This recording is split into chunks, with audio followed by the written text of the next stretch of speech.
अभी exit poll ने जो इशारा नहीं किया, एग्जैक्ट पोल जो नहीं बताएंगे, वो है न केवल रुझानों में बल्कि नतीजों में भी महंगाई बाजी मार ले गई, यानी जीत गई। सवाल है, चुनाव में जो सस्ता रहा वो मतदान खत्म होने के 48 घंटे के भीतर ही महंगा कैसे हो गया? नीले रंग वाले सिलेंडर महंगे हो गए। सरकार का कोई बयान मैंने आज नहीं देखा। हाँ, इतना जरूर है कि तेल कंपनियां कह रही हैं दिक्कत जरूर है पर हालात कंट्रोल में है। तो मतदान खत्म होते ही कंट्रोल छूट कैसे गया? वही पेट्रोल डीजल सस्ता था तो फायदा तो नहीं दिया, पर जंग होते ही बोझ थोप जरूर दिया। राहुल गांधी और बुरे हालात की ओर इशारा कर रहे हैं, वहीं सरकार पड़ोसी देशों की ओर। एक खास बात, नेपाल ने जो भारत से तेल लेता है उसने पेट्रोल 2 रुपए और डीजल 12 रुपए सस्ता कर दिया, और यहां सूत्र बता रहे हैं कि पेट्रोल डीजल के दाम बढ़ सकते हैं। तो आज चर्चा इस पर कि क्या महंगाई पॉलिटिकल हो चली है। नमस्कार, आप देख रहे हैं प्राइम डिबेट। आपके साथ मैं हूं स्वप्निल और मेरे साथ जो गेस्ट जुड़ रहे हैं आपको इंट्रोड्यूस करवा देता हूं। शैलेश कौशिक जी बीजेपी नेता हैं, पौरुष भारद्वाज जी कांग्रेस नेता है, राजनीतिक विश्लेषक डॉक्टर अविनाश शर्मा और सोनिया शर्मा अर्थशास्त्री। आप सभी का स्वागत है समाचार प्लस पर। अब शैलेश भाई, मतलब पहले आप पे अटैक करवा लूं और फिर आपसे बयान लूं, या आप पहले बोलना चाहेंगे? जो आप एंकर हैं, जो आपकी इच्छा। ठीक है, तो फिर मैं पौरुष भारद्वाज से चालू कर रहा हूं। पौरुष भाई, प्रभु महाराज, मतलब राहुल गांधी की भविष्यवाणियां तो मतलब हर बार सच ही हो रही हैं। चलिए, ये बात मैं मान लेता हूं, लेकिन इन भविष्यवाणियों के साथ आप लोग कुछ करते नहीं है, इस बात की शिकायत भी कर देता हूं। नहीं स्वप्निल भाई, देखिए राहुल गांधी जी तो चूंकि एक पढ़े लिखे विद्वान आदमी है और उनकी पढ़ाई लिखाई जो है वो सबके सामने सार्वजनिक तौर पर है, तो निश्चित तौर पे उनका अनुभव और उनकी शिक्षा जो है वो उन्हें दूरगामी दूरदृष्टि देती है कि वो आगे का देख पाते हैं। अब मैं आपसे एक बात कहना चाहूंगा कि देखिए स्वप्निल भाई, राजस्थानी हम लोग चूंकि राजस्थानी है, हम शैलेश भाई भी राजस्थानी है, अविनाश भाई भी राजस्थानी है, हम लोग अधिकतर लोग राजस्थानी है। हमारे राजस्थानी में कहावत होती है कि राम भले रूठ जाए लेकिन राज नहीं रूठना चाहिए। राम का मतलब होता है कि भगवान या नियति या प्रकृति जो है वो भले रूठ जाए, लेकिन राज का मतलब सरकार जो है वो ऐसे समय में आकर के जो है जनता की, आम ग्रामीणों की, मतदाताओं की, सबकी जो है वो रक्षा करती है, उनके साथ खड़ी होती है। परंतु दुख का विषय यह है कि हम लोग आजकल बात बात में सुनते हैं कि घोर कलयुग आ गया। घोर कलयुग कैसे आ गया कि लोग जिस राज के लिए कहते हैं कि भाई इस राज को नहीं रूठना चाहिए, वो राज जो है वो आजकल लोगों के साथ में ठगी करने लग गया। वो ठगी कैसे करने लग गया, मैं आपका ध्यान आंकड़ों की तरफ भी बताना चाहूंगा और परिस्थिति की तरफ भी बताना चाहूंगा। परिस्थिति तो अभी आपने खुद ने बता दी कि बंगाल चुनाव जब तक चल रहे थे तब तक जो है रेट जो है वो लगातार स्थिर रहे, और जैसे चुनाव मतदान खत्म हो गया वैसे सरकार ने दामों में वृद्धि कर दी। पर दामों में वृद्धि करने की आवश्यकता क्यों थी, उसका मैं आपको डेटा बताना चाहूंगा। देखिए, ये सरकार जो है ये अभी हमारे समय में तो 112 से लेके 114 डॉलर प्रति बैरल का भाव था, उसके बावजूद हमने पेट्रोलियम के दामों को किसी भी स्थिति में 80 रुपए से ऊपर नहीं जाने दिया। वर्तमान सरकार की स्थिति, इसके 2 प्लस पॉइंट रहे कि एक तो कोरोना काल आया। कोरोना काल के अंदर स्थिति हो गई कि जहां पे तेल के कुएं हैं वो लोग ऐसे कहते थे कि भाई हम तेल के कुओं को बंद नहीं कर सकते, क्योंकि अगर ये एक बार बंद हो गए तो उनको चालू वापस करना बहुत खर्चे का काम है। इसलिए जो भी देश है विश्व के वो किसी भी तरीके से आए और हमारे से चाहे फ्री में यानी जीरो रेट पर यहाँ से क्रूड ले जाए। उस समय हमारी सरकार ने जो है बहुत सस्ते दामों पे अंतरराष्ट्रीय स्तर पे सिर्फ ट्रांसपोर्टेशन के चार्जेस और जो टैक्सेस होते हैं उसके बेस पे सरकार ने सस्ता क्रूड लाई, परंतु भारत की जनता को उन्होंने जो है हैंडओवर नहीं किया, उसका जो प्रॉफिट मिलना चाहिए तब जंग नहीं चल रही थी। दूसरी बात देखिए, मेरे को सॉरी अब इंटरजेक्ट करना पड़ेगा, एक तो तब जंग नहीं चल रही थी, दूसरा ये सप्लाई चेन, ये सारी चीजें तो आप लोग भी समझते हैं। मतलब आपने जब खुद कहा कि पढ़े लिखे विद्वान लोग हैं आपकी पार्टी में, तो इन चीजों को तो वो भी समझते हैं। नहीं, बिल्कुल निश्चित तौर पे समझते हैं। देखिए, मैं वापस आपसे इस बात को कहना चाहूंगा कि दूसरी बात देखिए, 2025 का आप आंकड़ा उठा करके देखिए कि पेट्रोलियम कंपनी जो है वो रोजिना का 116 करोड़ रुपए जो है वो कमा रही थी, यानी एक वर्ष का लगभग 40,000 करोड़ रुपया कमा रही थी। सरकार की बात करना चाहूंगा कि मोटा मोटा इस सरकार ने एक्साइज ड्यूटी और जो टैक्स पेट्रोलियम पे सेस लगता है उससे इस सरकार ने पिछले 11 वर्षों में 30 लाख करोड़ रुपए सरकार कमा चुकी। और सबसे बड़ी बात स्वप्निल भाई, आपको ध्यान होगा कि जब ये लोग पेट्रोलियम पदार्थों में जब ये लोग एथेनॉल मिलाने के लिए जा रहे थे तो इन्होंने जनता को कहा था कि भाई एथेनॉल जो है उससे हमारे को 2 फायदे होंगे कि एक तो हमारे किसानों को उसकी उपज का उचित दाम मिलेगा और दूसरी बात जो हमारी जनता है उसको सस्ता पेट्रोलियम मिलेगा। और उसके बाद सरकार ने यह कहते हुए अपनी पीठ थपथपाई थी कि भाई हम जो है इस एथेनॉल मिलाने के बाद में 20% जो है एथेनॉल मिलाने के बाद 1.4 लाख करोड़ रुपए की विदेशी मुद्रा की बचत कर चुके। अब मैं आपसे कह रहा हूं कि जो पेट्रोलियम कंपनियां रोजिना का 116 करोड़ रुपए यानी वर्ष का 40,000 करोड़ रुपया कमा रही है, हमारी सरकार जो है वो 30 लाख करोड़ रुपए अब तक कमा चुकी और 1 6.4 लाख करोड़ रुपए जो है आप एथेनॉल मिलाने से बचा चुके हैं। तो जब पेट्रोलियम सस्ता होता है तब आप उसका जो है पास उसको जनता को उसका लाभ नहीं देते। लेकिन पौरुष भाई गैस पर तो आपने बोला ही नहीं, आप तो पेट्रोल डीजल पर बोल दिए जो बढ़ेंगे। मैं मना नहीं कर रहा हूं, अभी बढ़े नहीं है। वृद्धि होती है तो उसका दंड जनता क्यों भुगते? अरे भाई पौरुष भाई बहुत सिंपल सी बात है, देखिए पेट्रोल डीजल के दाम अभी बढ़े नहीं है, बढ़ने के पूरे संकेत हैं, लेकिन आपने अपना पूरा वक्तव्य पेट्रोल डीजल पर रखा, गैस पर आप गए ही नहीं, कॉमर्शियल गैस पर आप गए ही नहीं। नहीं, मैं गैस पे गया। मैंने आपको जो स्थिति बताई, मैंने पेट्रोलियम पदार्थ का है जिसमें गैस भी शामिल है। देखिए मैं आपको ठीक है पौरुष भाई, ठीक है चलो, अब जब आपने ये क्लियर कर दिया, अब मैं देखिए शैलेश भाई कांग्रेस के पास मैं गया, लेकिन अब मैं आपके पास आ रहा हूं और थोड़ा सा इतिहास बताते हुए आ रहा हूं। अब से 2-3 दिन पहले 29 अप्रैल की बात है, सोनिया शर्मा तब मेरे साथ डिबेट में थी और बीजेपी से वीरेंद्र जी जुड़े थे और वीरेंद्र जी ने मेरे से कहा कि कुछ नहीं बढ़ने वाला है, आप मेरे से लिखित में ले लो। मैं उनसे लिखित में तो नहीं ले पाया, इसलिए मैं वो कागज़ नहीं दिखा सकता, लेकिन उन्होंने मेरे से ये सवाल ज़रूर पूछा, आज तक कभी इलेक्शन के बाद बदले हैं क्या? तो आज आप जब मेरे सामने आए हैं, मैं वो डेटा कलेक्ट करके लाया हूँ। 2018 कर्नाटक विधानसभा चुनाव, ऑयल प्राइस तब बढ़ रही थी, 12 मई को मतदान हुआ, 14 मई को दाम बढ़ गए। 2019 लोकसभा चुनाव, 19 मई को वोटिंग हुई, 20 मई को दाम बढ़ गए। 2021 के विधानसभा चुनाव, यही वाले जो अभी चल रहे हैं टाइप्स में, 2 मई को रिजल्ट आया, 4 मई को बढ़ गए। 2022 के विधानसभा चुनाव, ये यूपी में जो चुनाव हुए थे ना, यूपी में, उसके आसपास 10 मार्च को चुनाव खत्म हुए, 22 मार्च को बढ़ गए। आज मेरे पास डेटा है। अब मैं आपसे कह रहा हूं कि ये दाम पॉलिटिकल है।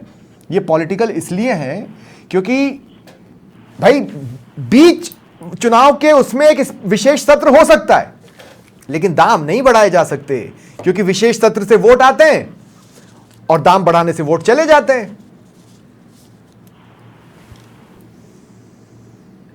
देखिए स्वप्निल जी, आप जिस परिदृश्य की तरफ देख रहे हो, दूसरे परिदृश्य को देखिए कि फरवरी से 2026 से जब से युद्ध शुरू हुआ है, जिस तरीके से खाड़ी देशों में स्थितियां हैं और वैश्विक संकट ऊर्जा के क्षेत्र में जिस तरीके से गहराया गया है, आप किसी भी विश्व को देश को उठा के देख लीजिए, उन देशों में लगभग कच्चे तेल की कीमतों में 50% से अधिक की वृद्धि हुई है और ऑयल, डीजल, पेट्रोल, गैस की रेटों में 35 से 40% की वृद्धि हुई है। नेपाल ने हमसे लेके पैसे कम कर दिए साहब, नेपाल ने हमसे तेल लेकर पैसे कम कर दिए, 2 रुपए पेट्रोल, 12 रुपए डीजल, कोई परिवर्तन नहीं आया।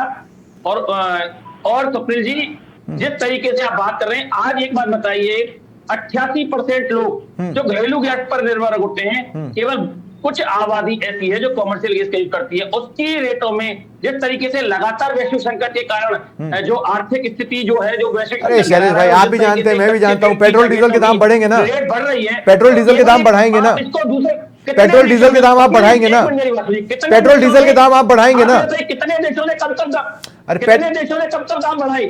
आप पेट्रोल डीजल के दाम बढ़ाने वाले हैं या नहीं बढ़ाने वाले हैं? बढ़ाएंगे ना। और रही बात आप कॉमर्शियल गैस सिलेंडर कुछ लोग इस्तेमाल करते हैं, वो 5 किलो वाला छोटू सिलेंडर, वो तो आम इंसान यूज करता है ना, वही करता है ना। देखिए इस देश में 88% लोग घरेलू गैस सिलेंडर का यूज करते हैं, जिनकी संख्या लगभग 33 करोड़ उपभोक्ता है।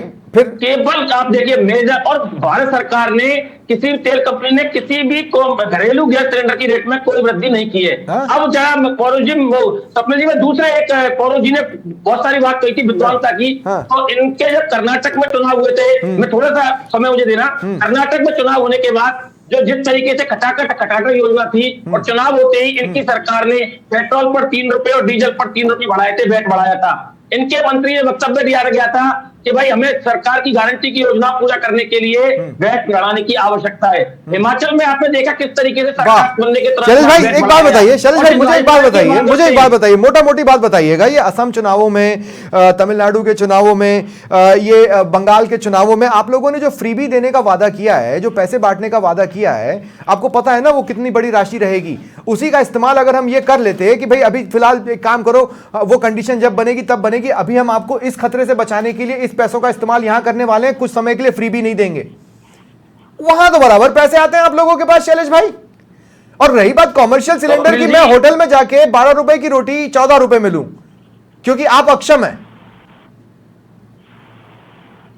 कपिल जी, आप इस देखिए, आप किसी भी तरीके से इसको देख लीजिए, राजनीति इस विषय से कोई वो नहीं है। आप एक बार बताइए, 2 महीने से अधिक, 1.5 महीने से अलग समय हो गया, भारत सरकार या केंद्र के गैस एजेंसियों द्वारा एक पैसा नहीं बढ़ाया गया। किस अरे यार फिर शैलेश भाई 1 मार्च को, 1 अप्रैल को और 1 मई को, सुनिए डीजल पेट्रोल घरेलू गैस मेरी बात सुनिए। आप एक बात बताइए तो पौरुष जी, 3 बार 2013 में 3 बार कमर्शियल गैस सिलेंडर के दाम बढ़े। I am very sorry. सरकार में आज भी 913 और 2014 में 1241।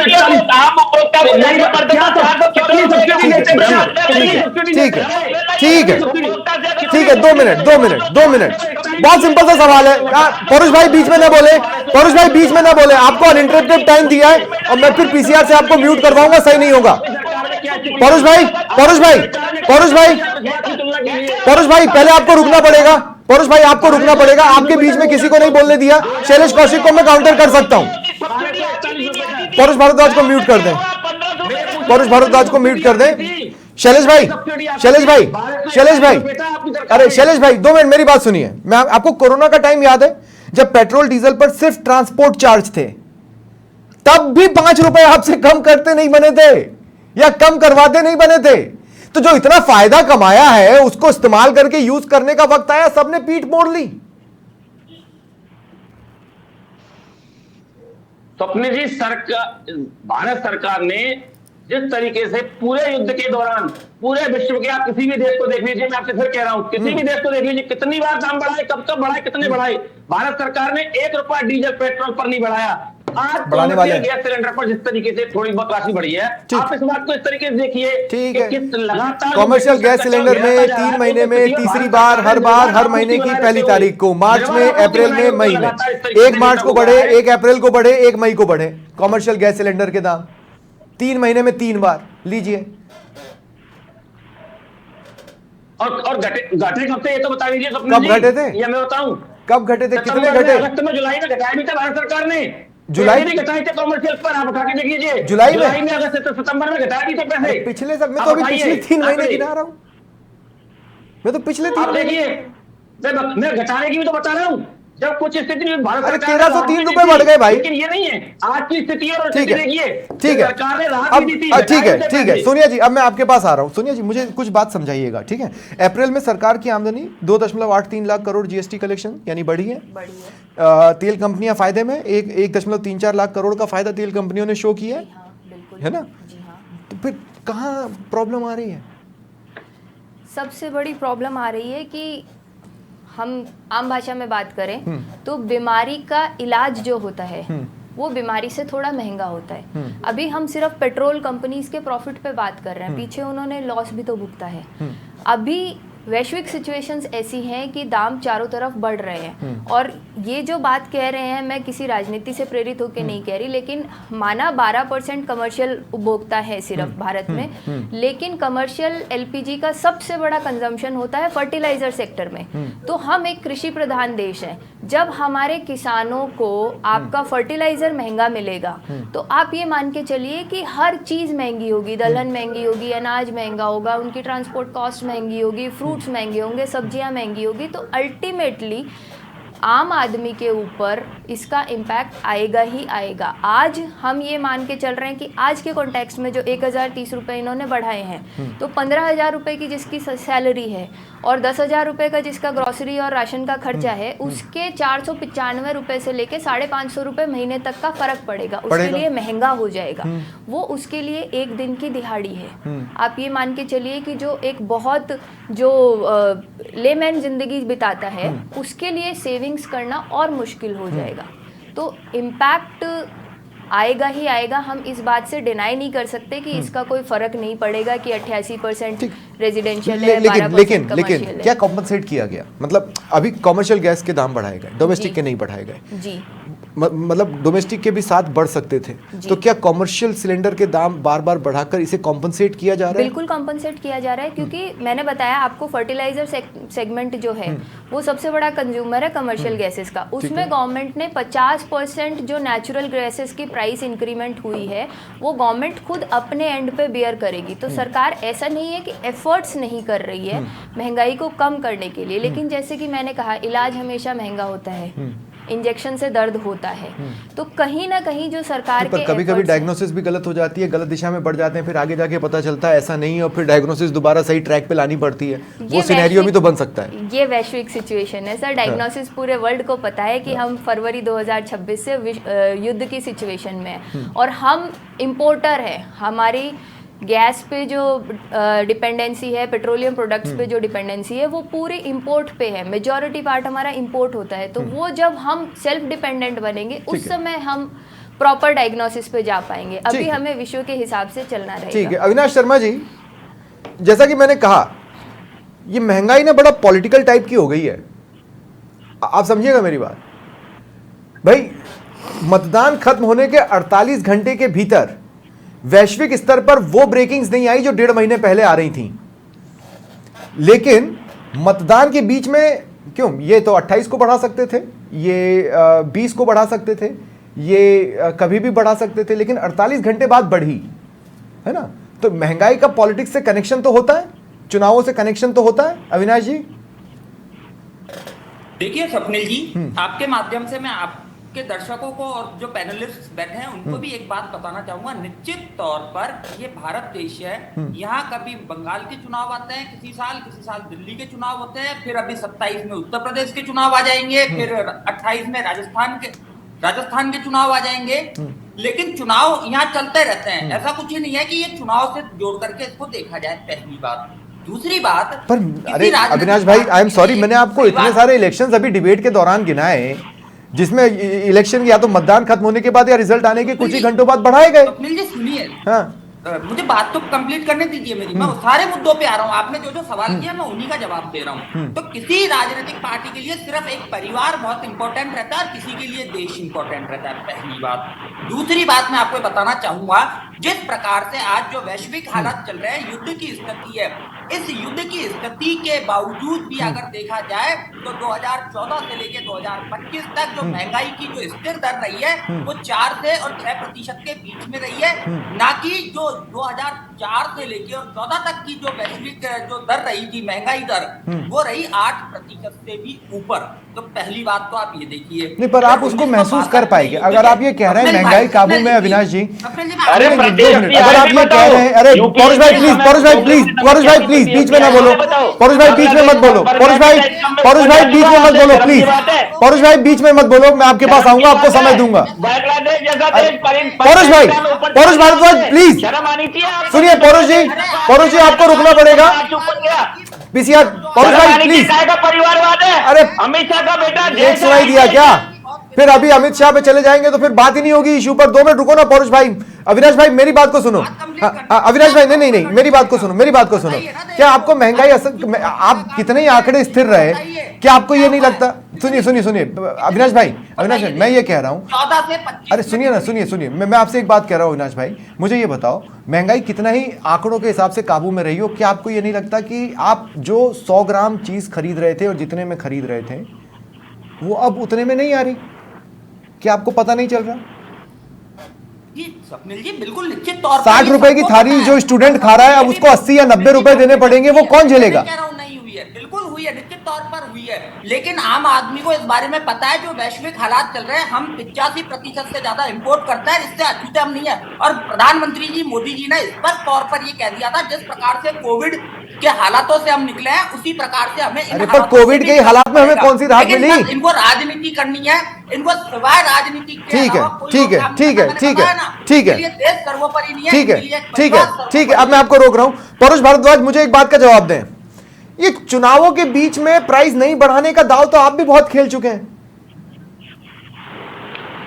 स्वप्निल भाई देखिए, मैं इस बात को कहना चाहूंगा कि हमारी सरकार ने अगर एक हाथ से दिया तो एक हाथ से लिया तो दूसरे हाथ से दिया भी। हाँ। आपको पता होगा कि हमारी सरकार ने पेट्रोलियम कंपनियों से सिर्फ मुनाफा नहीं कमाया, कि जिस समय हमें और बॉन्ड छोड़ के गए एनडीए के लिए, अपने खजाने खोले और बॉन्ड छोड़ कर गए आप एनडीए के लिए। $110 प्रति बैरल गए थे भाई साहब, लेकिन बॉन्ड भी तो छोड़ा था आपने एनडीए के लिए। हमने उनको पेट्रोल बॉन्ड पर क्यों नहीं बोल रहे हैं? तेल का दाम किसी भी स्थिति में 80 रुपए लीटर से ऊपर पौरुष भाई 2 मिनट आप ये भी तो बताएं कि हाँ हम बहुत महंगे बॉन्ड छोड़कर गए थे एनडीए के लिए, ये भी तो बताएं। हाँ बिल्कुल बिल्कुल बिल्कुल। देखिए मैं आपको सबसे पहले धन्यवाद देना चाहूंगा कि भारतीय जनता पार्टी अक्सर जो भ्रम फैलाती है, आपके संबंध में मुझसे सवाल पूछ करके आपके विद्वान दर्शकों तक फैक्ट जाने देंगे आप, मैं धन्यवाद देना चाहूंगा आपको। मैं आंकड़ों पे बात करने वाला आदमी और आंकड़ों पे आज भी आंकड़ों पे बात करूंगा। हमने जो ऑयल बॉन्ड जारी किए थे वो हमने उस समय किए थे कि जब पेट्रोलियम का अंतरराष्ट्रीय भाव $110 प्रति बैरल था। तो हमें देश की जनता के ऊपर महंगाई की मार नहीं डालनी थी, और उसकी मैं बताना चाहूंगा हमने जो जारी करे वो 1.34 लाख करोड़ रुपए के ऑयल बॉन्ड जारी किए थे। और आपको पता है सरकार कितना कमा चुकी? ये सरकार अब तक कमा चुकी 30 लाख करोड़ रुपए, यानी 1 रुपए के अगेंस्ट में अगर हमने 1 रुपए का कर्जा छोड़ा तो उसके अगेंस्ट में सरकार 22 रुपए कमा चुकी। ठीक है, और ये दोष हमारे ऊपर डालते हैं। ठीक है ठीक है ठीक है पौरुष भाई। अब शैलेश भाई मैं, और देखिए आप कोई बीच में मत बोलिएगा, मैं शैलेश कौशिक को पूरा सुनना चाहता हूं और मैं पूरा 1.5 मिनट उनको दूंगा। मैं उनके भी बीच में नहीं बोलूंगा। नहीं पौरुष भाई मेरे पास समय कम है, देखिए 25 मिनट की डिबेट होती है, मैं बार बार इस तरीके से मत कीजिए, और कोई बीच में नहीं बोलेगा, मैं आप लोगों से रिक्वेस्ट कर रहा हूं। शैलेश कौशिक जी मैं आपको 1.5 मिनट अनइंटरप्टेड दूंगा, ठीक वैसे जैसे पौरुष भारद्वाज को मैंने शुरुआत में दिए थे। मेरा सवाल सिर्फ इतना सा है, जैसे आप लोगों की नजर से कुछ चीजें चूक जाती हैं, जैसे आप लोगों ने कोरोना के टाइम पर कोरोना सेस लगाया जो अभी भी हम दे रहे हैं। कोरोना जा चुका है, कोरोना की चीजें खत्म हो चुकी है, लेकिन कोरोना सेस हम अभी भी दे रहे हैं, क्योंकि आप ये शायद मानकर चल रहे हैं कि नहीं कोरोना और आएगा, शायद आएगा, तब तक हम पैसे बना लें, मुझे नहीं पता। लेकिन लोगों के बीच में इमेज ये जा रही है कि कमाने के टाइम पर तो आप बहुत तेज दौड़ते हैं, उसके बाद कुछ नहीं करते आप, और यहां पर भी वही देखने को मिल रहा है। इसीलिए मैं कह रहा हूं यही दाम 29 अप्रैल से पहले क्यों नहीं बढ़ाए जा सकते थे?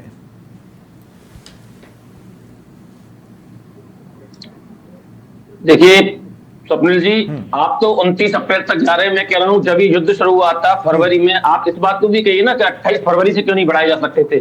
क्या आवश्यकता थी कि हिंदुस्तान की जनता को, क्या आप इसे क्या कहना चाहते हैं? क्या आप हिंदुस्तान की जनता को, मतलब अगर रेट बढ़ गई सब जगह पूरे विश्व में करा, तो माननीय मोदी जी के नेतृत्व में तो लगातार डीजल पेट्रोल गैस की रेटों को स्थिर रखकर आम जनता को राहत दी गई। इसके अलावा जो एक्साइज ड्यूटी थी उसको भी घटाकर डीजल पेट्रोल कंपनियों को जो एक्साइज ड्यूटी घटाने से 1 रुपये का फायदा नहीं हुआ मुझे। अपने प्रतिमा अपने ऊपर लिया, तो सरकार ने तो आम जन को लगातार राहत देने का काम किया है। आप एक्साइज ड्यूटी हटाने से शैलेश भाई 1 रुपए का फायदा विश्लेषक के रूप में तक नहीं पहुंचा। अलग हो, लेकिन आप एक बात बताइए, सरकार ने तो लगातार राहत दी है।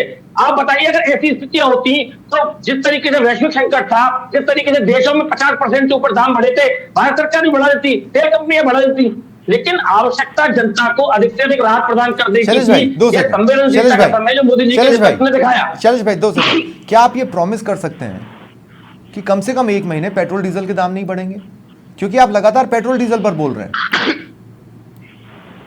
क्या आप ये प्रॉमिस कर सकते हैं? डीजल पेट्रोल, स्वप्निल जी ये एक तो ये अभी पौरुष जी कह रहे थे आज भारत के अंतर्गत पेट्रोलियम कंपनियां स्वतंत्र हैं। पौरुष जी को छोड़ो, कांग्रेस के पौरुष जी को छोड़ो, कुछ भी बोलते हैं, आप तो कांग्रेस की बात पे वैसे ध्यान नहीं देते। पौरुष जी को छोड़ो, कुछ भी बोलते हैं, अधिकार है। सरकार अगर उनको घाटा होता है, चलिए भाई मैंने मान लिया, पौरुष जी तो चलिए कुछ भी बोलते होंगे, कम कर सकती है ताकि आम मैं क्या पूछ रहा हूँ मिल सके। लेकिन ये निर्णय पेट्रोलियम कंपनियों का है, लेकिन फिर भी लगातार जिस तरीके से आप देख रहे हैं पूरे संकट के समय मोदी जी के नेतृत्व में आम जनता को राहत देने का काम किया, आम जनता पर किसी प्रकार का बोझ नहीं आने दिया। पौरुष भारद्वाज 10 सेकंड का समय, उससे ज्यादा नहीं। ठीक है शैलेश भाई 2 मिनट, 10 सेकंड का समय पौरुष भारद्वाज, उससे ज्यादा नहीं। देखिए ये कह रहे हैं कि भाई पेट्रोलियम कंपनियों को पूरी छूट है, पर मैं इनको एक बात का ध्यान दिलाना चाहूंगा कि सरकार पेट्रोलियम कंपनी की बात नहीं, कोई भी कंपनी अगर नाजायज जनता को एक पूरा माफिया एक गैंग बना करके लूटती है तो सरकार का फर्ज होता है कि उसमें इंटरफेयर करे। ठीक है, आ गई आपकी बात, ठीक है ठीक है ठीक है पौरुष भारद्वाज आ गई आ गई आ गई आ गई आ गई आपकी बात आ गई। आप 2 मिनट 2 मिनट, हाँ बस अब आप दोनों चुप हो जाए, अब आप दोनों चुप हो जाए, आप लोगों का समय खत्म है। सोनिया शर्मा जी मैं आपके पास आ रहा हूँ, अरे रुक जाइए please, 2 minute 2 minute 2 minute 2 minute 2 minute 2 minute 2 minute, अरे 2 मिनट रुक जाओ भाई। पीसीआर इंटरजेक्ट करें, पीसीआर इंटरजेक्ट करें। ठीक है सोनिया शर्मा जी, अब देखिए मैं आपके पास आ रहा हूं, मैं आपसे एक चीज कह रहा हूं, यही चीज मैं फिर कह रहा हूं 28 अप्रैल को भी हो सकती थी, 17 अप्रैल को भी हो सकती थी, तब भी युद्ध के ही हालात थे, बिल्कुल है ना? तो क्या ये कोइंसिडेंस है कि वोटिंग के दौरान दाम नहीं बढ़ाए जाते हैं, रिस्क नहीं लिया जाता और वोटिंग के बाद ये बढ़ता है? इस पर अपने आप मोहर लगती है, आज तक के आंकड़े में उठा के देखता हूं, लेकिन अब हम किस डायरेक्शन में जा रहे हैं? युद्ध तो अभी भी चल रहा है, ट्रंप क्या करेंगे किसी को पता नहीं, किसी को पता नहीं है ना। और किससे हमारी दोस्ती है किससे नहीं है, वो तो ऑलरेडी बहुत एक बुना हुआ सा जाल बन चुका है। बिल्कुल। तो सप्लाई चेन कहाँ से क्या होगा, कभी किसी से लेने की जरूरत पड़ी, अमेरिका हाँ बोलेगा तो लेंगे, नहीं तो नहीं लेंगे वाला जो कंडीशन बनी है।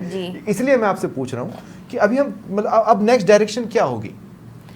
सर मेरे हिसाब से जो स्वप्निल जी नेक्स्ट डायरेक्शन होनी चाहिए, अभी सारे पैनलिस्ट ने बताया कि सरकारी कंपनियां कमा रही हैं, हमने जो ग्लोबल ग्रोथ रेट है उससे डबल की ग्रोथ रेट करी है, लेकिन एक ये तुष्टीकरण की जो राजनीति है इस पे हमको लगाम लगाना पड़ेगा, तभी हम असली मायने में विश्वगुरु बन पाएंगे। हमारे पास क्योंकि इन्हीं युद्ध के हालात में आप फ्रीबीज के वादे कर रहे हैं, ये नहीं होना चाहिए। हम विश्व की सबसे युवा जनसंख्या है, अगर हम उनको फ्रीबीज बांटेंगे तो हम एक अकर्मण्य पॉपुलेशन खड़ा कर रहे हैं जिनको पता है कि हाँ सरकार हमें सब्सिडी दे देगी, हमें काम करने की जरूरत नहीं है, हमें कर्मठ पीढ़ी बनानी पड़ेगी। हम सबसे यंगेस्ट पॉपुलेशन है, पूरा विश्व हमारी तरफ देखता है कि 2047-2050 तक विश्व की सबसे युवा जनसंख्या जो है वो भारत में है, सबसे ज्यादा ग्रोथ इंडिया में अब है, सब पूरा विश्व हमारी तरफ देख रहा है कि ये सबसे ज्यादा प्रोडक्टिव नेशन है, तो हमें उसको प्रूव करना चाहिए। फ्रीबीज पे जाके हमें जो अपनी प्रोडक्टिविटी है उसको इफेक्ट नहीं करना चाहिए। अविनाश जी मेरा आखिरी सवाल है,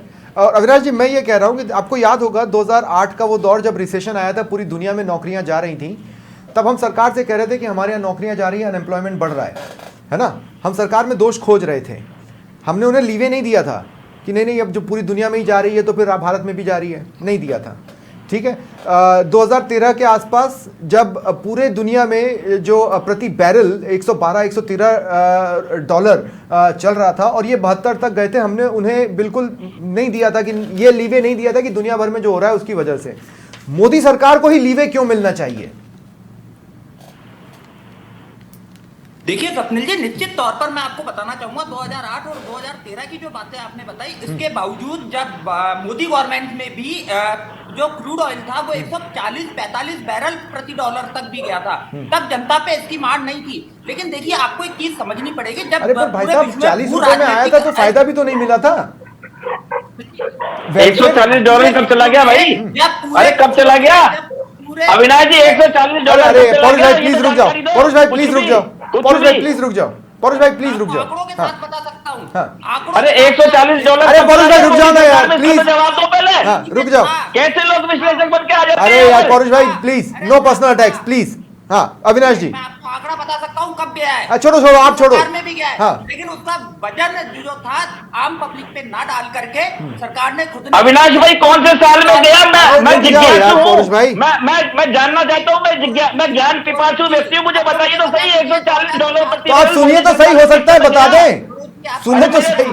मेरी ज्ञान की संतुष्टि तो कीजिए। 14 तक कितना था? 2004 से 14 आपकी। अरे मेरे ज्ञान की संतुष्टि तो कीजिए कि 2010 से पहले गाना चलता था, महंगाई डायन खाए जाते, वो अब नहीं है। गजब लोग हैं। दो मिनट पौरुष भाई प्लीज। हाँ अविनाश जी क्लोज करें। आप तो आपके कार्यकाल की महंगाई दर और भारतीय जनता पार्टी के कार्यकाल की महंगाई दर बता दीजिए बस। अरे प्रति व्यक्ति आए भी बता दो। ठीक है, बहुत बहुत शुक्रिया आप सभी का मेरे साथ जुड़ने के लिए और इस चर्चा में शामिल होने के लिए। अब ये सत्य अटल है कि महंगाई भी पॉलिटिकल है। फिलहाल इतना ही, नमस्कार।